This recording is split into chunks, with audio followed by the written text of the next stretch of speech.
And rowdy cinema అప్పుడు మోహన్ బాబు గారు మీరు కలిసి చేస్తున్నారంటే అసలు అప్పుడు ఒక సెన్సేషన్ అంటే వీళ్ళిద్దరు అసలు భిన్న ధృవాలు కదా, ఎలా వీళ్ళకి ఎప్పుడు గొడవ జరగకపోద్దా అని ఖచ్చితంగా వెయిట్ చేసిన వాళ్ళు చాలామంది ఉన్నారు. అలా ఎలా కుదిరింది మీ ఇద్దరికి, అసలు మీ ఇద్దరి మెంటాలిటీస్?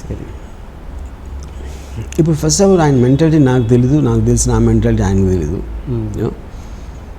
అండ్ ఎవరి ఎక్స్పీరియన్స్ ఎవరితో ఎట్లా ఉంటుంది అన్న దాని మీద ఒక ఇది ఉంటుంది. కానీ అది జనరలైజ్ చేయలేం. మోహన్ బాబు గారికి అంతకుముందు వేరే ఒక డైరెక్టర్ కానీ వేరే ఒక ఫిల్మ్ మేకర్తో ఒక ఎక్స్పీరియన్స్ ఉండకపోవచ్చు. ఎలా ఏం జరిగింది నాకు తెలియదు నాకు. సో నేను ఆయన మాట్లాడిన దగ్గర నుంచి మేము సినిమా ఫినిష్ చేసే వరకు our wavelength was the same. అంటే మీరు తీసిన సినిమానే మళ్ళీ తీయడం అన్నది 2 సార్లు జరిగింది. ఒకటి శివాకి, నాకు తెలిసి మళ్ళీ కిల్లింగ్ వీరప్పన్, అంతే కదండి? 2 కదా? అంతకుముందు చాలాసార్లు తీసాను. కొన్నిసార్లు తెలుస్తుంది, కొన్నిసార్లు తెలియదు. అంటే సీన్స్ రిపీట్ చేశారేమో, బట్ నేను అది యాస్టీస్గా తీయడం అనేది 2 సార్లు జరిగింది. సో నేను అనేది అంటే ఫస్ట్ టైం తీసిన దానికి సెకండ్ టైం తీసినప్పుడు కొంత ఎగ్జైట్మెంట్ మిస్ అవుద్ది. అది ఏదైనా సినిమాని కిల్ చేస్తుందా? మీరు 2 ఎక్స్పీరియన్స్ చేశారు కాబట్టి. అంటే ఇప్పుడు సినిమా తీయటం అనేంతవరకు నాది, కానీ రిసీవర్ ఎట్లా తీసుకుంటారు అనే దాని మీద అది ఉంటుంది. కానీ నాకు పోవడం అనేది జరగదు. ఎగ్జైట్మెంట్ మీరు ఫస్ట్, నా ఎక్సైట్మెంట్ అదే ఉంటుంది సేమ్. సినిమా అనేది మీరు ఒక 2 గంటలు చూస్తారు. తీసినప్పుడు మీరు ఆ రోజు పొద్దున్న మధ్యాహ్నం డెసిషన్ తీసుకుని రకరకాల థింగ్స్ చేస్తున్నారు. సో మీరు సినిమా అనేది కంటిన్యూస్ హైలో ఉండదు కదా. మీరు ఒక 50 days 60 days తీసినప్పుడు. ఓకే. అండ్ అటాక్ సినిమా అప్పుడు వడ్డే నవీన్ని పెట్టుకుంటే చాలా ఎగ్జైట్మెంట్ ఫీల్ అయ్యారు. అంటే చాలా రోజుల తర్వాత మళ్ళీ వడ్డే నవీన్ని తీసుకొచ్చారు కదా, ఏదో కొత్తగా చూపించబోతున్నారు ఆర్జీవి అని అనుకున్నాం. బట్ ఈ సేమ్ యాస్టీస్గా రెగ్యులర్ డైరెక్టర్ ఎలా చూపించారు, మీరు అలా చూపించారు. ఎందుకు కొత్తదనం కోరుకున్న ప్రేక్షకులు ఎందుకు డిసప్పాయింట్ చేశారు? అటాక్ సినిమా గురించి అంత మాట్లాడాల్సిన అవసరం ఉందా?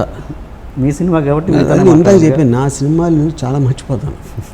మిక్సింగ్ అవ్వగానే ఆ సినిమా గురించి అసలు ఆలోచించాను. అది మంచి సినిమా అయినా చెడ్డ సినిమా అయినా నాకు సంబంధం లేదు.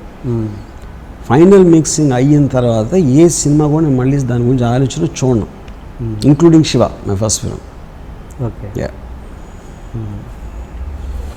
అండ్ ఇంకొక మీ మీద అపవాదం ఏంటంటే మీరు టెక్నీషియన్స్కి కానీ మీ నటీనటులకు కానీ సరిగా పేమెంట్ ఇవ్వరని.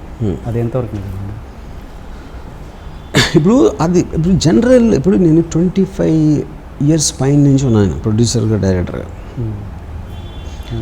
ఇలాంటిది నిజమైతే వాళ్ళు అప్పుడు వాళ్ళు చేయకూడదు, కానీ వాళ్ళు చెప్పాలి, కానీ నేను అట్లా చెప్తాను.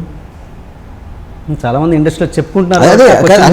అదే అంటున్నా. అప్పుడు నాకు యాక్టర్ అని చెప్పానండి. చాలామంది చెప్పుకుంటున్నారు అపవాదు అని. అంటే అప్పుడు ఎవరో చెప్తే అది కరెక్ట్గా కాదో చెప్తాను. నేను కొన్ని 100,000 మందితో పనిచేస్తాను నేను. Okay. Every in my career. Okay. So అందులో ఎవరన్నారు ఏం సినిమా అనేది వాళ్ళు చెప్పకపోతే నాకు ఎట్లా తెలుస్తుంది? సో మీరు పర్ఫెక్ట్గా పేమెంట్ ఇస్తారు. నేను ఎప్పుడు ఇవ్వను. ఫస్ట్ ఆఫ్ ఆల్ నేను ప్రొడ్యూసర్ కాదు, నేను డబ్బుల విషయం నేను చూడను. నా జేబులో ఎప్పుడు రూపాయి ఉండదు. సరే, మీరు కాకపోతే అది చెప్తున్నా ఏమనండి. Okay, I'm nothing to do with production. నేను ఎప్పుడు నా చేత్తో రూపాయి ఎవరికి ఇవ్వలేదు. ఓకే. నేను డబ్బుల విషయం మాట్లాడను ఎప్పుడు ఎవరితో. ఓకే. సో అలాంటప్పుడు నేను పేమెంట్ ఇచ్చానా లేదా అనేది నాకు తెలియదు. ఓకే. మీరు రక్త చరిత్ర సినిమా అప్పుడు ఆ కెమెరామెన్ అమోల్ రాథోడ్ అనుకుంటాను, ఆ సినిమా మొత్తానికి మీరు 25,000 ఏదో ఇచ్చారు అంటారు. తర్వాత ఇమీడియట్గా మీరు పెద్ద సినిమాకి 20 లక్షలు తీసుకోవడం ఏదో జరిగింది, సంథింగ్. పెద్ద సినిమా అంటే అంత వేరియేషన్, అంటే టెక్నీషియన్కి అంత వేరియేషన్ అన్నది ఎట్లా అనేది? ఇప్పుడు 25 లక్షలు ఇచ్చేవాడికి కెమెరా గురించి తెలియదు కాబట్టి వాడిస్తాడు. కెమెరా ఏం చేయాలి నాకు తెలుసు కాబట్టి నేను ఇవ్వను, అంతగానే ఏం లేదు అక్కడ. అమోల్ రాథోడు ఇప్పుడు తను 50-60 లక్షలు తీసుకుంటున్నాడు. మొన్న ఒకసారి వచ్చి నన్ను మళ్ళీ ఇంకొకసారి సినిమా చేద్దామని అడిగాను. మీరు అడిగారు?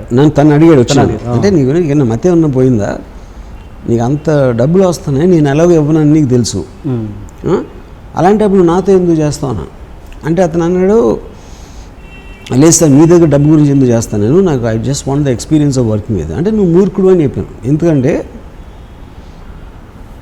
నువ్వు నా దగ్గర రక్త చరిత్రలో నీకు ఏమన్నా పేరు వచ్చింటే అది ఆల్రెడీ వచ్చేసింది. మళ్ళీ ఇంకో సినిమా తీసి మళ్ళీ ఎక్స్ట్రాగా వచ్చేది లేదు, నీకు పేరు అనేది మళ్ళీ అడిషనల్గా రాదు.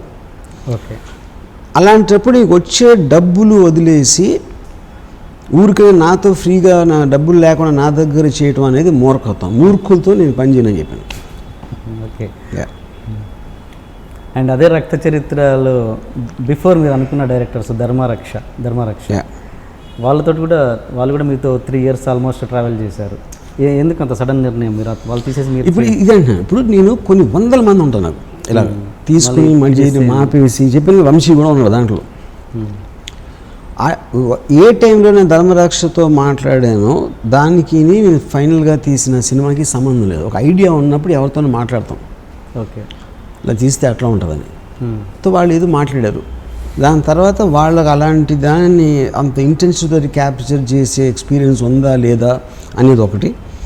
రెండోది ఆ పర్టికులర్ టైంలో జగపతి బాబు అని తీసుకుని చేద్దాం అనేది ఒక ఐడియా. దాని తర్వాత ఒక 6 months 1 year ఆపేసి మళ్ళీ ప్రాజెక్ట్ని రీటేక్ చేసి చేయడం జరిగింది.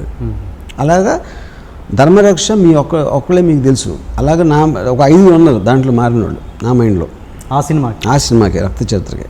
ఓకే.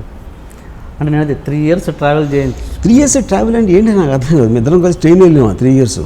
ఏంటి ట్రావెల్ అసలు? అంటే ఆ 3 yearsలో నమ్ముకొని వాళ్ళు 3 yearsలో నేను 3 సార్లు కలిసి ఉంటాను. అవునా? మ్యాక్సిమం అంతగానే ఏంటి కలిసేది ఎవరైనా మీన్స్ మీరు ఒక ఆఫీస్ తీశారు అక్కడ పంజాబ్. ఆఫీస్ తీయలేదు, ఆఫీస్ ఉంది. ఆఫీస్ ఉంది. వీళ్ళు అందులో రావడం అలా 2 years జరిగింది కదా. ఒక 2 years స్పాన్ వాళ్ళు మీతో స్పెండ్ చేశారు కదా. తర్వాత వాళ్ళకి ఇచ్చిన ఫలితం ఏంటి? 2 years నేను లేనండి ఆఫీస్లో. మీరు లేరు. ఇప్పుడు అలాగా 100 మంది ఉంటారన్నా. మీరేంటో ఇంద్రగన్ మోహన్ కృష్ణ ధర్మరక్ష అప్పుడు ఏంటి మీరు 100 మంది టైం వేస్ట్ చేశారని చెప్తే నేను దాన్ని కరెక్ట్ అంటాను. మీరు ఒక్కొక్క మనిషిని తీయద్దు అట్లా. అంటే చాలామంది చేశారు, చాలామంది 100, 1 2 3 కాదు. అంటే ఏంటి అంటే మీ ఉద్దేశం? అది చెప్తున్నాను, ఇప్పుడు చెప్పాను కదా. వాడిని టెస్ట్ చేస్తున్నాం, ఆ ప్రాజెక్ట్లో అనుకుంటున్నాం. దాని తర్వాత ప్రాజెక్ట్ సరిగ్గా వర్కౌట్ అవ్వట్లేదు, లేకపోతే నా మైండ్ మారింది, లేకపోతే ఇంకోళ్ళు ఎవరో బెటర్ దొరికారు, లేకపోతే ఇలాంటి రకరకాల ఫ్యాక్టర్స్ ఉంటాయి. ఒక డైరెక్టర్గా తీసుకున్నప్పుడు నాకు ఆబ్లిగేషన్ లేదు దాంట్లో. మీరు కంపెనీలో ఉద్యోగానికి తీసుకున్నారు ఒకటి, ఎన్ని రోజులు పెట్టుకుంటారు, ఎంత పైకి వెళ్తాడు, తను ఎలా వచ్చాడు, నేను ఎలా వచ్చాడు అనేది దానికి సంబంధమే లేదు. వాళ్ళు ఉన్నదానికి వాళ్ళు చేసిన టైం స్పెండ్కి వాళ్ళకి ఏదో వస్తుందో రాదో సంథింగ్ లేదు. అంతేగాని సినిమా ఇవ్వాల్సిన ఆబ్లిగేషన్ ఎవరికి లేదు అక్కడ. సో మిమ్మల్ని పూర్తిగా గుడ్డిగా నమ్ముకొని రావడం అన్నది కరెక్ట్ కాదు. గుడ్డిగా అదే అంటున్నా, గుడ్డిగా నమ్మటం ఏంటి? గుడ్డిగా మీన్స్ అదే మీనింగ్ ఏంటి దాని మీనింగ్? గుడ్డిగా మీన్స్ వర్మ గారు ఒక సబ్జెక్ట్ చెప్పి నచ్చినా కూడా టోటల్ ఫిల్మ్ ఇండస్ట్రీ ఇండియాలో నేను ఇచ్చిన అంతకాగా ఎక్కువ మందికి ఎవ్వరూ ఇవ్వలేదు బ్రేక్ ఎప్పుడు. అదొకటి ఫస్ట్ అర్థం చేసుకోండి. నా దగ్గర నుంచి వచ్చిన వాళ్ళు మ్యాక్సిమం డైరెక్టర్స్ ఉన్నారు, హిందీలో కానీ తెలుగులో కానీ. దాని తర్వాత ఎవరికో చెప్పే వాళ్ళకి ఇవ్వలేదంటే అప్పుడు వాడి కెపాసిటీ అది అడగాలి కదా మీరు క్వశ్చన్. వాళ్ళ క్యాపబిలిటీ తక్కువ. నన్ను నమ్మించి ఒప్పించాల్సిన బాధ్యత వాడికి ఉంది, కానీ వాడికి ఇవ్వాల్సిన బాధ్యత నాకు లేదు. మీరు శివ టైంలో ఎడిటర్ శంకర్ గారు మీకు అప్పుడు గుర్తున్నారైనా? శంకర్ ఎడిటర్ ఆయన అప్పుడు మీరు బాగా ఇష్టపడి పెట్టుకున్న ఎడిటర్ అనుకుంటా బహుశా. అప్పుడు మీకు బాగా ఇది వర్క్ చేశారు. ఆయన సడన్గా ఆల్ ఆఫ్ సడన్ మిమ్మల్ని వదిలేసి వెళ్ళిపోయారు. అంటే ఇప్పుడు అప్పుడు పేమెంట్ ఇంతకుముందు టాపికే, సేమ్ టెక్నీషియన్లకి పేమెంట్ అన్న టాపికే, ఎందుకు మొత్తానికి మధ్యలో వదిలేశారు శివ? టు స్టార్ట్ విత్ నేను ఎప్పుడూ ఎవరిని ఇష్టపడి పెట్టుకోలేదు. గౌతమ్ రాజ్ గారు దగ్గర అసిస్టెంట్ శంకర్. అవును. గౌతమ్ రాజ్ గారి దగ్గర అసిస్టెంట్ సత్యబాబు. ఓకే. గౌతమ్ రాజ్ గారిని వద్దు, సత్యబాబు అసిస్టెంట్ పెట్టుకుంటా అని చెప్పాను శివాకి. ఎందుకు? నాకు ఉట్టి నా సినిమా మీద కాన్సన్ట్రేట్ చేయాలి. గౌతమ్ రాజ్ గారు 20 సినిమాలు చేస్తూ ఉంటారు ఎనీ టైంలో. ఓకే. అందుకే అంత పెద్ద ఎడిటర్ని కాదని చెప్పి అతని అసిస్టెంట్కి నా ఫస్ట్ పిక్చర్కి నేను తనకు బ్రేక్ ఇచ్చాను. ఓకే. సత్యబాబు అసిస్టెంట్ శంకర్. ఎప్పుడైతే సత్యబాబు శివ తర్వాత నేనేదో పెద్ద అయిపోయినా సత్యబాబు శంకర్కి ఇచ్చాను బ్రేక్. ఓకే. తర్వాత శంకర్ అసిస్టెంట్ భానుకి ఇచ్చాను.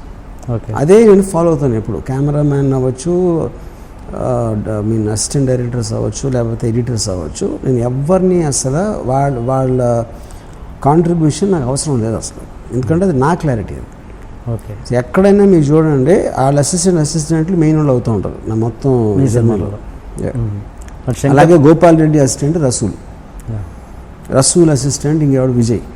ఓకే. అలా వస్తూ ఉంటున్నాడు. అప్పట్లో శంకర్ అసలు గుర్తు లేదు. అంటే నాతో పనిచేసాడు అఫ్కోర్స్ అయినో, కానీ శంకర్ ఎప్పటి నుంచి నాతో చేయడం ఎందుకు చేయలేదు అనేది నాకు అసలు ఐడియా లేదు. బయటకు వెళ్ళినందుకు మీరు బాధపడ్డారు? అదే శంకర్ ఓకే. నేను ఎవ్వరు బయటికి వెళ్ళినా నేను బాధపడటానికి జరగదు. ఓకే. నాకు ఇప్పుడు బయటికి వెళ్ళిన కూడా మీరు చెప్పారు నాకు తెలియదు అసలు. శంకర్. ఓకే. ఇందాక మీకు చెప్పాను కదా, రసూలు నేను గాయంలో బ్రేక్ ఇచ్చిన తర్వాత నెక్స్ట్ సినిమా తను నాగార్జున సినిమా ఏదో ఉంది అంటే అనగనగా ఒక రోజుకి స్టిల్ ఫోటోగ్రాఫ్ అని నేను కెమెరామెన్ చేశాను. అలాంటి మెంటాలిటీ ఉన్నప్పుడు ఎవడెళ్తే ఎక్కడికి వెళ్తే ఏంటి అసలు? ఓకే, మీరు బిగినింగ్ ఒక సామాన్య కుటుంబంలోంచి వచ్చిన ఆర్జీవి గారు ఈరోజు ఒక పెద్ద వ్యవస్థలా తయారయ్యారు. అంటే ఇది ఎట్లా పాసిబుల్ అయిందని మీరు అనుకుంటుంటారు? ఎట్లా ఇంత ఈ స్టేజ్కి రావడానికి ఒక వ్యవస్థ నడుపుతున్నారు ఆల్మోస్ట్ మీరు? ఇప్పుడు వ్యవస్థ చేద్దాం, నడుపుదాం, అవుదాం అనే ఉద్దేశం నాకు ఎప్పుడూ లేదు. నాకు తెలిసినప్పటి నుంచి ఇప్పటి వరకు, ఇవాళ నేను మాట్లాడుతున్న ఈ టైం వరకు నా ఇష్టం వచ్చినట్టు నేను బతుకుతాను అని ఒక డెసిషన్లోంచి నా టోటల్ లైఫ్ జర్నీ అనేది ట్రావెల్ అవుతాను. ఓకే. నేను ఏంటి, అవునా కాదా, పెచ్చోడా, లేకపోతే కర్కోట కూడా, లేకపోతే మాసగాడ, ఏమనుకున్నా సరే వేరే వాళ్ళ పర్సెప్షన్ అది. నా పర్సెప్షన్లో ఫస్ట్ నుంచి నేను అనుకున్నది, నేను చెప్పింది, మెయింటైన్ చేసింది, నేను చాలా చాలా స్వార్థపరుణ్ణి. నేను అన్ని చేసినా నా కోసమే చేస్తాను.